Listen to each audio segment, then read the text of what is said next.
નમસ્કાર દર્શક મિત્રો, આપ જોઈ રહ્યા છો સુરત ફર્સ્ટ ન્યૂઝ। હું છું મેઘા અગ્રવાલ અને જોઈએ આજના સમાચાર વિગતવાર। તાનાશાહીની હદ પાર। સુરતમાં ગુરુ પૂર્ણિમાના પાવન દિવસે મંદિરે પ્રાર્થના કરવા જનાર આપ નેતા પાયલ સાકરિયા સમેત મહિલા કાર્યકર્તાઓની અટકાયત। પેપર લીક રોકવામાં નિષ્ફળ સરકાર અને તેમના મંત્રીઓને સદબુદ્ધિ મળે તે હેતુથી આજના ગુરુ પૂર્ણિમાના પાવન દિવસે મંદિરે પ્રાર્થના કરવા પહોંચેલા આપ મહિલા મોરચાના નેતાઓની અટકાયત। 20 તારીખે પેપર લીક થયું, હજુ સુધી કોઈ કાર્યવાહી નથી થઈ। પાયલ સાકરિયા।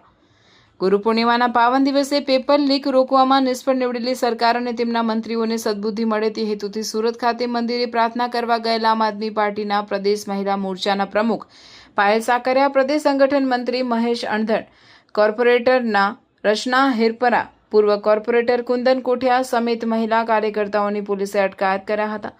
તાનાશાહીની હદ પાર કરતી આ પોલીસ કાર્યવાહી સામે વિરોધ નોંધાવતા આપ નેતા પાયલ સાકરિયાએ આક્રોશપૂર્વક સવાલ ઉઠાવ્યો હતો કે શું મંદિરમાં દર્શન કરવા જવું એ પણ ગુનો છે?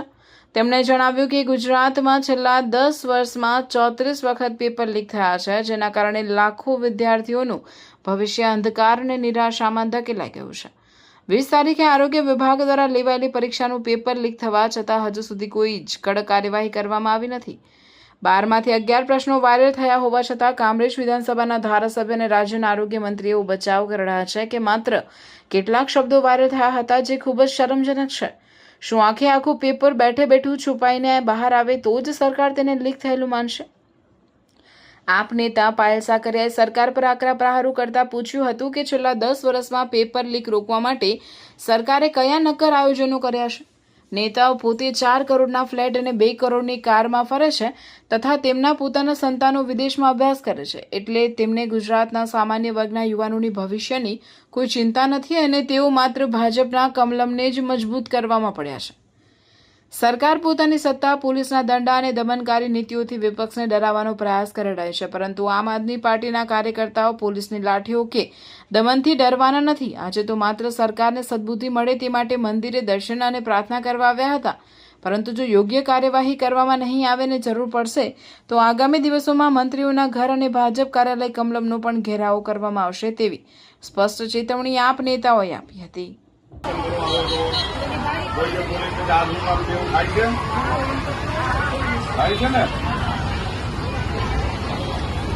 આપણે બધા જિંદગી પૂરી થઈ ગઈ, આખો દિવસ મહેનત મજૂરી કરી, આપણે તમારા છોકરા અત્યારે ભણે છે, એ બિચારા કેવી રીતે ભણે એ તમને બધાને ખબર છે। બાપાના વાહા વળી ગયા છે તેની ફી નથી ભરાય।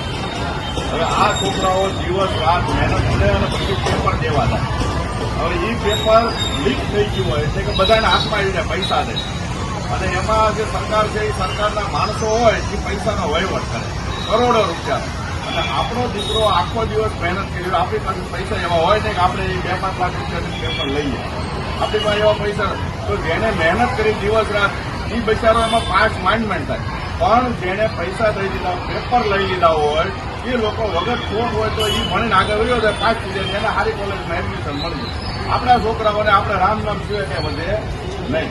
તો આવા જે સરકારમાં બેઠેલા ભાજપના નેતાઓ જે પેપર ફોડે છે, અમે બધા આમ આદમી પાર્ટીના અહીંના બધા કોર્પોરેટર તો ભગવાનને એવી પ્રાર્થના કરવા આવ્યા કે ભાઈ જે આવા લૂંટારુઓ છે એમને તમે સુધા કરો અને સારા લોકોને સહકાર આપો। એ આ પોલીસ વાળાથી ભાજપના માણસોથી જોવાતું નથી, એટલે અમને બધાને પકડી લેવા આવ્યા અને સમજ્યા। હવે ભગવાનની પાસે ભગવાનને પ્રાર્થના કરી એમાં ખોટું શું? આપણે રાક્ષસો આપણી ઉપર હાવી થાય તો આપણે શું કરીએ? હવન કરીએ, યજ્ઞ કરીએ, ભગવાનની પૂજા કરીએ કે આપણને આવા ઓલાથી બચાવે, પણ અહીંયા બધા રાક્ષસો થઈ ગયા છે, જેને સારો માણસ હવે ગમતો નથી। હવે પેપર ફૂટે, આપણા છોકરાનું ભવિષ્ય બરબાદ ન થાય એ માટે ભગવાનને પ્રાર્થના કરી એમાં ખોટું શું? કાંઈ ખોટું હોય તો જો તમને એમ લાગતું હોય ભગવાનને પ્રાર્થના કરવી ખોટું છે, તમે વયા જાય આપણે, કારણ કે આમાંને કોઈ એવા મારી નથી કે એ પોતાના છોકરાની પરીક્ષા દેવા 5-5 લાખ રૂપિયા ખોટા પૈસા ખર્ચાવીને પેપર લઈ જાય, એવા કોઈ નથી। મકાન એક વખત થઈ ગયું, બીજી વખત કલર નથી થાય એવી પરિસ્થિતિ આપણી છે। અને આવા લોકો જે છે બેઠા છે એ આપણા છોકરાનું ભવિષ્ય બરબાદ કરે છે, અને રોજ પરીક્ષામાં 2 દી પહેલા પાછું જે લોકોને ડોક્ટર બનવું છે એની પેપર ફોડી, એટલે જે હાવ ખોટ હોય, જેની પાસે પૈસા છે, મોટા બંગલામાં રહે છે, એના બાપાઓ 5-5, 10 લાખ રૂપિયા દઈ અને પેપર લઈ આવે અને એનો છોકરો પાસ થઈ જાય. આપણો જે છોકરો છે ભજન કરતા હોય શાંતિથી, એની પાસે બિચારા પાસે પૈસા નથી, એ વાહેર એને એડમિશન નથી મળતું.